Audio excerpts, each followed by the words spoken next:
He wore pearls to war. He ruled a kingdom with perfume on his wrists and minions at his side. And when he died, France breathed a sigh of relief because for years they had whispered, "This is not a king. This is a scandal in a crown." August 2nd, 1589, the Château de Saint-Cloud outside Paris falls silent as King Henry III, the last Valois monarch, bleeds to death from a dagger wound delivered by a fanatical monk. But this was no ordinary royal death. This was the final act in a reign that defied every expectation of masculinity, power, and monarchy. Henry III didn't just challenge political enemies, he challenged gender norms, religious authority, and the image of kingship itself. He dressed like no other king in Europe, lived in a swirl of scandalous luxury, and surrounded himself with beautiful young men draped in silk and privilege. To some, he was a decadent failure.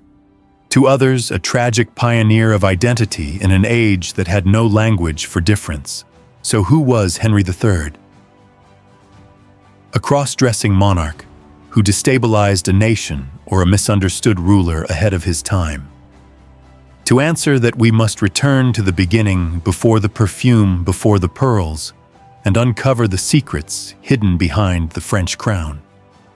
From the moment he could walk, Henry III defied the blueprint of kingship. While his royal brothers were raised to wield swords and assert dominion, young Henry gravitated towards silks, perfumes, and delicate rituals of self-adornment. To the rigid world of 16th century France, this was not just unusual, it was dangerous. Gender for a monarch was not just personal, it was political. Kings were expected to embody masculine virtues, strength, discipline, stoicism. But Henry blurred that line with every powdered cheek, every diamond necklace, every elaborate court ritual that resembled a beauty salon more than a war council. His adolescence scandalized his tutors. He spent hours perfecting hairstyles, studying the art of cosmetics, and composing wardrobe diaries so he would never repeat an outfit twice in public. When he appeared at a court ball at age 16, dressed in a hybrid of male and female attire, bodice, puffy skirt, and his mother's diamond necklace, the nobility gasped. This wasn't just flamboyance. It was provocation. And it sparked whispers that never stopped. Henry's gender nonconformity wasn't private, it was policy. As king, he rewrote the culture of court itself. He created etiquette manuals that elevated beauty, fashion, and personal ritual to matters of statecraft. His inner circle of minions, handsome young men dressed more extravagantly than queens, became lightning rods for scandal. They held court with the king, received titles and lands, and participated in multi-hour grooming ceremonies that blurred the line between friendship and intimacy. Europe watched in fascination and horror. Ambassadors reported on the French king's tiaras and gowns with the same urgency they used to describe military threats. Catholic pamphleteers declared Henry had abandoned manhood itself, using his appearance as political ammunition to delegitimize his rule. But the more they condemned, the more Henry doubled down, wearing his identity not just on his sleeve, but across the entire throne. And that's what made him so threatening. He wasn't just a man who broke gender norms, he was a monarch who reigned through them. In an age where the body of a king symbolized the order of the world, Henry's defiance wasn't just scandal, it was revolution in pearls. If the French monarchy was a stage, then Henry III turned it into a theater of shock and splendor. His court was no longer a place of solemn diplomacy or military strategy. It became a catwalk of perfume, pearls, and political provocation. And the star attraction. Not the king himself, but his dazzling entourage of young, beautiful courtiers known as the minions. These weren't ordinary advisors. They were handpicked for their looks, their flair, and their devotion to the king's aesthetic vision. Draped in silks and drenched in cologne, they strutted through the halls like princes of an alternative reality, one where power meant being seen, adorned, admired. Their influence was scandalous, not because it was secret, but because it was so unapologetically public. They received titles, lands, and governmental posts, despite lacking any experience beyond knowing how to match their jewelry to the king's mood. The court became a kingdom of mirrors. Every gesture was theatrical, every ceremony choreographed to dazzle. Political meetings doubled as fashion consultations. Religious rituals took on the air of performance art. Henry's obsession with image spread like wildfire. Nobles competed to outshine each other with embroidered cloaks, scented gloves, and diamond-encrusted swords. The palace resembled a royal salon more than a seat of governance. But underneath the powdered wigs and perfumed corridors was a ticking time bomb. Envy festered. Old guard nobles whispered of degeneracy, foreign ambassadors wrote home in disbelief, and religious leaders condemned the king's court as a modern-day Sodom. Scandal wasn't an accident, it was strategy. Henry ruled not through conquest, but through spectacle, daring his enemies to look away. And they couldn't. One of the most infamous moments came with the wedding of his favorite minion Joyeuse. Henry personally oversaw every detail from the guest list to the floral arrangements, spending a fortune that rivaled royal coronations. It was less a marriage and more a public love letter to beauty, to devotion to himself. Foreign courts didn't know whether to laugh or prepare for war. This was the court of scandal, where image was power, and every pearl stitched onto a velvet robe was a political statement. Henry didn't just bend the rules of monarchy. He bedazzled them, setting fire to tradition and daring the world to call it divine right. A king may dazzle his court, but he cannot blind a nation forever. While Henry III paraded through his palace in gemstone tiaras and scented robes, the streets of France were simmering. What began as whispers in church pews soon roared from cathedral pulpits. The king's lavish performances, his obsession with beauty, and his unsettling intimacy with young male courtiers weren't just personal quirks, they were seen as national disgrace. This was 16th century France, a kingdom devoutly Catholic, torn apart by religious wars and desperate for moral order. In the eyes of a country already on the edge, Henry's glittering court wasn't just inappropriate, it was unholy. Fanatical preachers painted the king as an abomination in silk. Pamphlets spread like wildfire through Paris describing him as a monarch who had traded God for glitter, leadership for lipstick. One flyer notoriously read, "He cannot wear the crown if he forgets to wear the cross." It wasn't just the clergy. The common people, starving from war and taxed to fund beauty rituals, saw Henry's decadence as a betrayal. Every pearl sewn into his robes became a symbol of bread denied. Every new outfit he unveiled was another nail in the coffin of public trust. The streets grew restless, not just with protest, but with prophecy. Many believed the king's femininity was a divine punishment, a sign that God had turned his face from France. And yet the king did not yield. He doubled down, creating his own religious order, the Order of the Holy Spirit, complete with ceremonies so theatrical that bishops refused to attend. His devotion was so ornate, so drenched in incense and velvet, that it became indistinguishable from mockery. His prayers looked like performances, and even his moments of repentance felt rehearsed. The backlash grew violent. The Catholic League, led by Henry of Guise, weaponized the king's identity as political ammunition. To them, Henry was not just a weak ruler, he was a sinner in power, a living example of what happened when tradition was replaced by indulgence. His enemies didn't just want him dethroned. They wanted him erased, like a stain on God's throne.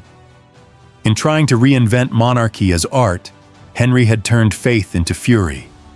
And when religion becomes rage, kings bleed like any other man.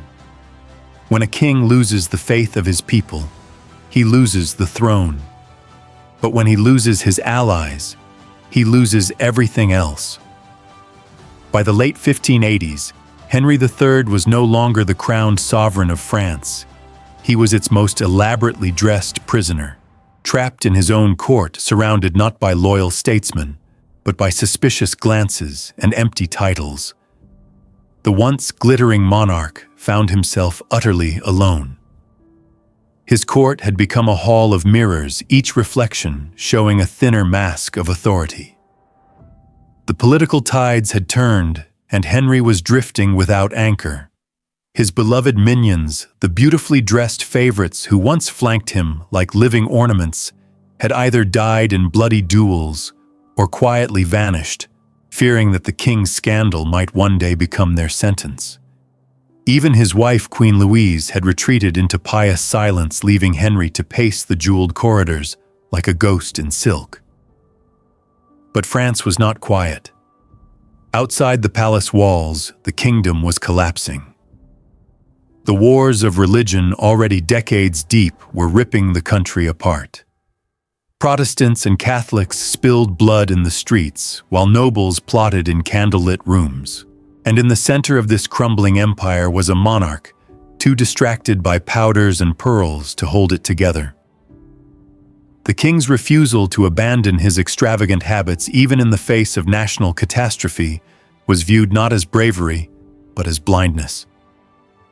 When the day of the barricades erupted in 1588 and Paris rose up against him, Henry didn't respond with force. He fled. And even then, this is where history sharpens its blade, he insisted on bringing trunks filled with his finest gowns and jeweled accessories. He left behind his capital, but not his couture.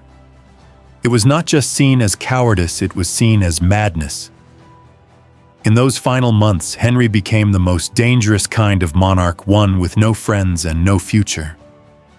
Isolated, politically abandoned by the people and whispered about even in prayer, he governed nothing but his appearance.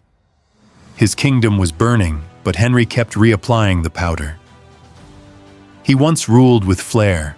Now he ruled with fear of betrayal, of irrelevance, of the growing silence in his court, and the silence was deafening. August 2nd, 1589. In a chateau outside Paris, the perfume of lavender clung to the air, but it couldn't mask the scent of blood.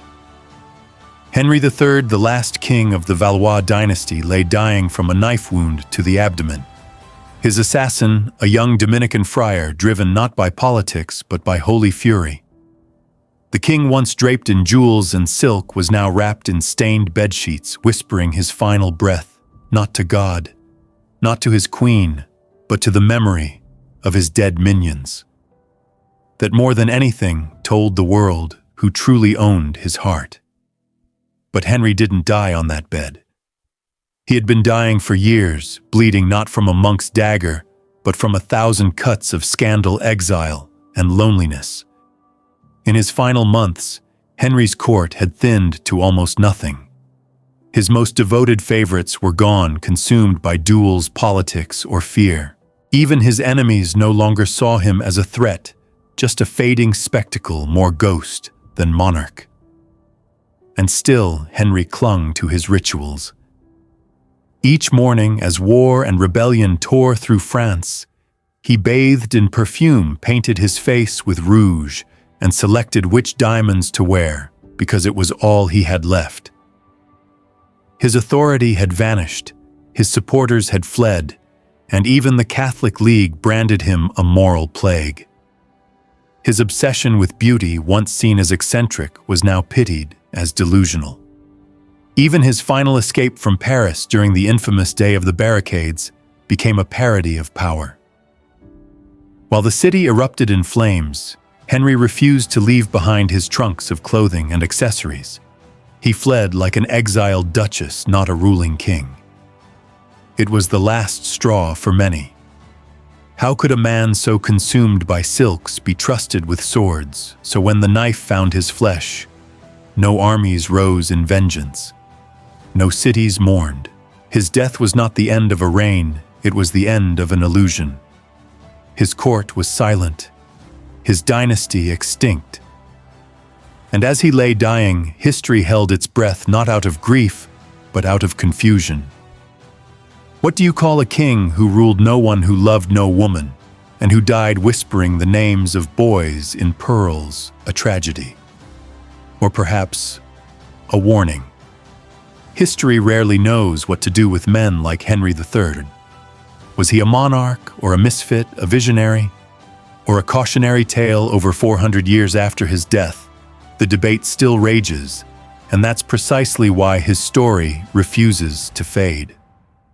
Some historians see him as a tragic figure crushed under the weight of a crown he never truly fit.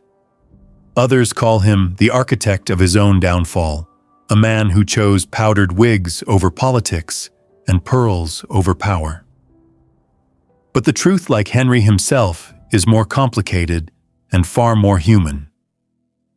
What makes Henry III's legacy so haunting isn't just what he did, it's what he represented. At a time when kings were supposed to be warriors, conquerors, and patriarchs, Henry was something else, entirely gentle, flamboyant, emotionally complex.